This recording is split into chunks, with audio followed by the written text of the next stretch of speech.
আসসালামু আলাইকুম, সবাই কেমন আছেন? আজকে আমি রান্না করেছিলাম বুটের ডাল দিয়ে গরুর মাংস। তো রান্না করার জন্য আগের দিন রাতে 2 কাপ বুট পানিতে ভিজিয়ে রেখেছিলাম, প্রায় 12 থেকে 14 ঘন্টার মতো। এখন মাংসগুলো ভালোভাবে ধুয়ে তাতে সামান্য কিছু পেঁয়াজ এবং পরিমাণ মতো আদা বাটা, রসুন বাটা এবং জিরা বাটা দিয়ে দেব। পরিমাণ মতো লবণ ও মরিচের গুঁড়া ও হলুদের গুঁড়া।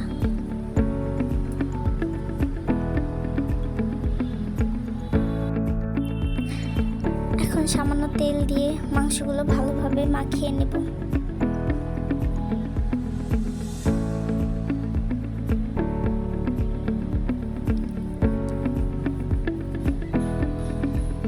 মাখানো হয়ে গেছে। এখন সামান্য পানি দিয়ে দেব মাংসগুলো কষানোর জন্য।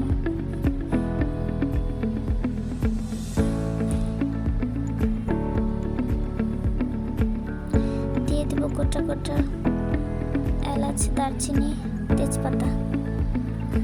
ঢাকনা দিয়ে ঢেকে চুলায় বসিয়ে দেব।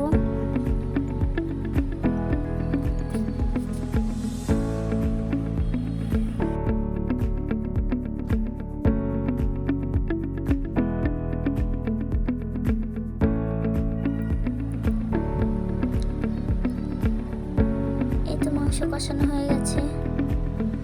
এখন বুটগুলো দিয়ে দিব। বুটগুলো আমি ভালোভাবে ধুয়ে প্রায় 5 মিনিটের মতো সিদ্ধ করে নিয়েছিলাম। বুটগুলো দিয়ে ভালোভাবে লাড়াচাড়া দিয়ে একটু কষিয়ে নেব।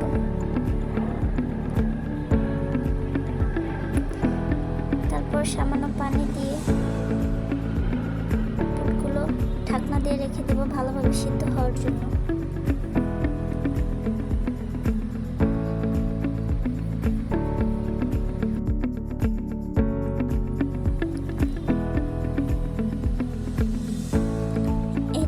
বুটগুলো প্রায় ভালোভাবে সিদ্ধ হয়ে গেছে।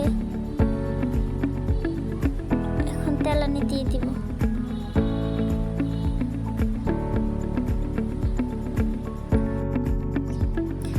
তেলানি দেওয়ার জন্য একটা করে সামান্য কিছু পেঁয়াজ এবং তেল দিয়ে পেঁয়াজগুলো হালকা করে ভেজে নিব।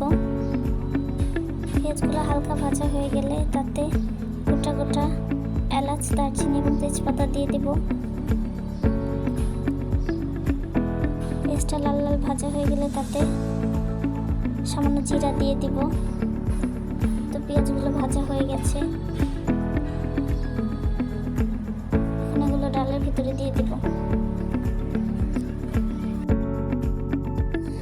ভালোভাবে লাড়াচাড়া দিয়ে ঢেকে রেখে দিব প্রায় 5 মিনিটের মতো।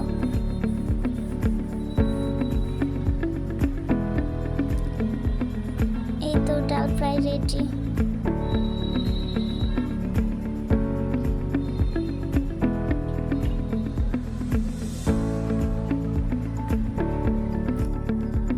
তো ডালটা দেখতে যেমন সুন্দর ছিল, খেতে অনেক মজা হয়েছিল।